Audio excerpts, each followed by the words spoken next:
ధ్యానంలో ఎదురయ్యే అడ్డంకులను అవకాశాలుగా ఎలా మార్చుకోవాలో ఇప్పుడు క్లుప్తంగా చూద్దాం. చూడండి, మనం ధ్యానం చేస్తుంటే చాలా ఇబ్బందులొస్తాయి కదా. చాలాసార్లు అయ్యో ఇది మన ఫెయిల్యూరేమో అని అనుకుంటాం. కాని అసలు విషయమేంటంటే ఆ ఇబ్బందులే మనల్ని ముందుకు నడిపిస్తాయి. చెప్పాలంటే ధ్యానమనేది లైఫ్లో వచ్చే పెద్ద పెద్ద ఛాలెంజెస్కి మనల్ని ప్రిపేర్ చేసే ఒక ప్రాక్టీస్ సెషన్ లాంటిది. సరే, మరి ఈ అడ్డంకుల్ని అవకాశాలుగా ఎలా మార్చుకోవాలి? దీనికోసం మనం 3 ముఖ్యమైన విషయాల్ని గుర్తుంచుకోవాలి. మొదటిది, నొప్పికి బాధకి మధ్య తేడా తెలుసుకోవడం. చూడండి, లైఫ్లో పెయిన్ అనేది తప్పదు, అది వస్తూనే ఉంటుంది. కాని దానివల్ల బాధపడాలా వద్దా అనేది మాత్రం మన చేతుల్లోనే ఉంటుంది. ఎందుకంటే బాధ అనేది ఆ నొప్పిని మనం వద్దనుకోవడం వల్ల వచ్చే ఒక ఫీలింగ్ అంతే. ఇక రెండవది, మన యాటిట్యూడ్ని మార్చుకోవడం.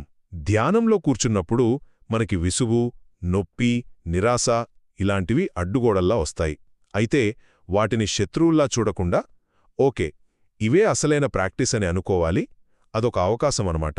ఇక చివరిగా మూడవది, ఉచ్చులోంచి బయటపడటం.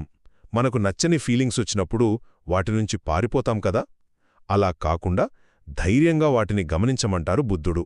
మీరొక ప్రాబ్లంని భయపడకుండా దగ్గర్నుంచి చూసినప్పుడు దాని పవర్ తగ్గిపోతుంది. మనమీద మనకి నిజమైన ప్రేమ, దయ ఉండటమంటే ఇదే. సో ఒక్క మాటలో చెప్పాలంటే ధ్యానమనేది జీవితంలో వచ్చే ఊహించని సవాళ్లకు ఒక ట్రైనింగ్ గ్రౌండ్ లాంటిది. సమస్యల నుండి పారిపోవడం కాదు, వాటిని ధైర్యంగా ఎదుర్కొని స్వేచ్ఛను ఎలా పొందాలో నేర్పిస్తుంది.